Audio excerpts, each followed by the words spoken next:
నిరీక్షణ న్యూస్కు స్వాగతం. నేను మీ మ్యాజిక్ రాజా. పెద్దపల్లి రంగాపూర్లోని రాధాకృష్ణ ఏసీ కన్వెన్షన్ హాల్లో బుధవారం నిర్వహించిన ప్రజాపాలన ప్రగతి ప్రణాళికపై స్థానిక సంస్థల ప్రజాప్రతినిధుల శిక్షణ కార్యక్రమంలో రాష్ట్ర సంక్షేమ శాఖ మంత్రి అడ్లూరి లక్ష్మణ్ కుమార్, రామగుండం ఎమ్మెల్యే మక్కన్ సింగ్ రాజ్ ఠాకూర్, జిల్లా కలెక్టర్ కోయ శ్రీహర్ష పాల్గొన్నారు. మంత్రి లక్ష్మణ్ కుమార్ మాట్లాడుతూ మార్చి 6 నుంచి జూన్ 12 వరకు నిర్వహించే 99 రోజుల కార్యక్రమాన్ని సర్పంచ్ నుంచి మంత్రి వరకు అందరూ అధికారులతో సమన్వయం చేసుకుని విజయవంతం చేయాలని పిలుపునిచ్చారు. పెండింగ్ ఫైల్స్ పరిష్కారం, పరిశుభ్రత చర్యలు చేపడుతూ వేసవిలో తాగునీటి ఎద్దడి లేకుండా ముందస్తు చర్యలు తీసుకోవాలని సూచించారు. ఎమ్మెల్యే మక్కన్ సింగ్ రాజ్ ఠాకూర్ మాట్లాడుతూ ముఖ్యమంత్రి రేవంత్ రెడ్డి నాయకత్వంలో ప్రభుత్వం రైతు రుణమాఫీ, రైతు భరోసా, మహిళలకు ఉచిత బస్సు ప్రయాణం, 200 యూనిట్ల ఉచిత విద్యుత్, నూతన రేషన్ కార్డులు, సన్నబియ్యం సరఫరా వంటి పథకాలు అమలు చేస్తోందన్నారు.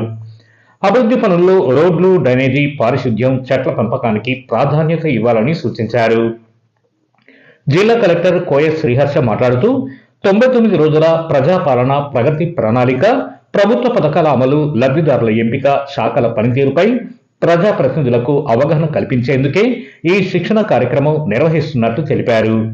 ఇంకా ఈ కార్యక్రమంలో Ramagundam mayor Mahankali Swamy, deputy mayor Pathupalli Ellaiah, Peddapalli municipal chairman Nugila Mallaiah, Sultanabad municipal chairman Birudu Radhakrishna, Manthani municipal chairman Udnala Srinivas, municipal vice చైర్పర్సన్లు, కార్పొరేటర్లు, కౌన్సిలర్లు, సర్పంచులు, జిల్లా అధికారులు, ఇతర ప్రజా ప్రతినిధులు పాల్గొన్నారు.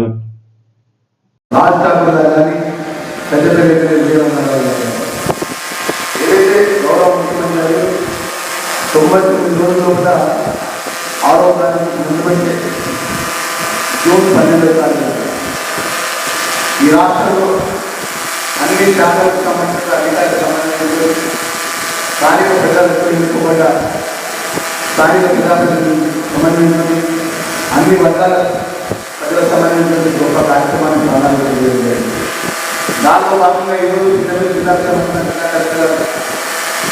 సర్పంచులను, కౌన్సిలర్లకు, మున్సిపల్ చైర్పర్సన్లు, వైస్ చైర్మన్ మరి వారిని సమన్వయం చేసే విధంగా 5 శాఖలకు సంబంధించిన అధికారులు 10 డిపార్ట్మెంట్, ఆ 10 డిపార్ట్మెంట్కి సంబంధించిన అధికారులు ఏ డిపార్ట్మెంట్ మొదటి 6వ తారీఖు 15వ తారీఖు పరిశుభ్రత మరియు pending file government officer pending ఉండేది. ఆ ఫైల్స్ అన్ని క్లియర్ చేసే విధంగా ఒక కార్యక్రమం. అదేవిధంగా మిగతా వివిధ శాఖలకు సంబంధించినటువంటి వివిధ అధికారులు, జిల్లాకు సంబంధించిన జిల్లా అధికారులు ఏదైతే గౌరవ ముఖ్యమంత్రి వర్యులు 33 జిల్లాలకు సంబంధించిన జిల్లా కలెక్టర్లు ప్రభుత్వం ఒక పెద్ద మీటింగ్ ఏర్పాటు చేస్తుంది. ఈ రాష్ట్రంలో ప్రజల దగ్గరికి ప్రజాప్రతినిధులు, అధికారులు పోవాలి. ప్రజలకు సంబంధించిన సమస్యల పరిష్కారం ఒక భాగం అయితే ప్రభుత్వం ఇచ్చినటువంటి ప్రగతి ప్రణాళిక యొక్క కార్యక్రమం ఇంకో భాగంగా సమన్వయంతో కార్యక్రమం చేపట్టాలని చెప్పి గౌరవ ముఖ్యమంత్రి గారు చేపట్టే కార్యక్రమానికి ఇక్కడ ఉన్నటువంటి మా స్థానిక ప్రజాప్రతినిధులు మనం చేసుకుంటున్నాం. నేను కూడా వ్యక్తి సభ్యులుగా స్థానిక ప్రజలతో ఎన్నుకోబడ్డవాళ్ళు. మన గ్రామాల గురించి అనేక సమస్యలు ఉంటాయి. నిత్యం ఏదో ఒక సమస్య ప్రజల పక్షాలు మనకు ఉంటుంది. మొదలు ప్రజలకు కలిసే రోజు సర్పంచ్, తర్వాత కౌన్సిల్, తర్వాత చైర్మన్, తర్వాత ఎమ్మెల్యే. ఆ విధంగా ఎప్పుడు కూడా ఈరోజు రాష్ట్ర ముఖ్యమంత్రి రేవంత్ రెడ్డి గారు మీ అందరికీ తెలిసిన విషయమే 2 సంవత్సరాల దాటి 2.5 సంవత్సరాలు దగ్గరగా వస్తాం. ఈ ప్రభుత్వం అనేక సంక్షేమాలు చేస్తుంది. గత ప్రభుత్వం ఈ రాష్ట్రాన్ని ఒక నయా రూపాయలు కూడా చేసిపోయినా, ప్రజా ఖాళీ చేసిపోయినా, ప్రభుత్వంలో పనిచేస్తున్నటువంటి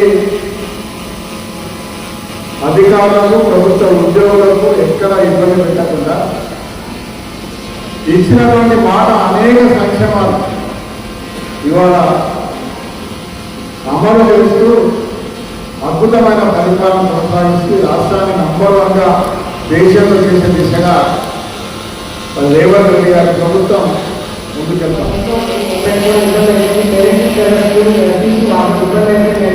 మీరు మాకు మా ఇంటర్వ్యూ ఆఫీస్లో కానీ స్కూల్లో కానీ టచ్లో ఉంటే వాళ్ళందరికీ ఎడ్యుకేషన్ ఇవ్వడం జరుగుతుంది. ఇప్పుడు మనం విజ్ఞానం స్కూల్ పెట్టాలి, ఇంకొక స్కూల్ మేము అందరికీ సేవ ప్లాన్ చేస్తున్నాం. ఈ దృష్టికి ఏమైనా వచ్చినా కానీ ప్లీజ్ బెనిఫిట్ ఈరోజు ఆఫీస్ వస్తే డివైడ్ చేసుకుంటా వాళ్ళకి కావాల్సిన పేపర్ కోసం మీరు అయితే అది మొత్తం చేయడం జరుగుతుంది అనమాట. ఇది ఒకటి నేను నోట్ చేసుకోవచ్చు. ఇదే కాకుండా మన నా దగ్గర 10-12 భవిత సెంటర్స్ ఉంటాయన్నమాట. ఫర్ ఎగ్జాంపుల్ మీరు మెంటల్ రిటార్డెడ్ కన్నా కొంచెం పెద్ద స్కూల్కి వెళ్తాను అట్లా పిల్లలే ఉంటే మనం భవిత సెంటర్స్లో నా దగ్గర ఫిజియోథెరపిస్ట్ ఉన్నారు, నా దగ్గర టీచర్స్ ఉన్నారు. మీరు అక్కడికి పంపిస్తే వాళ్ళు ఒక 1-2 ఇయర్స్లో వాళ్ళు ప్రాపర్గా సెట్ చేసి మళ్ళీ స్కూల్లో జాయిన్ చేయించాలి. మన దగ్గర చాలా మంది పిల్లలు ఉన్నారు.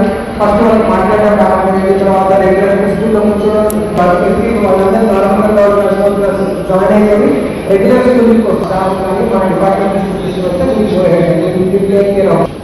మన నిరీక్షణ న్యూస్ను వాచ్ చేయండి, లైక్ చేయండి, సబ్స్క్రైబ్ చేయండి, మీ మిత్రులకు షేర్ చేయండి.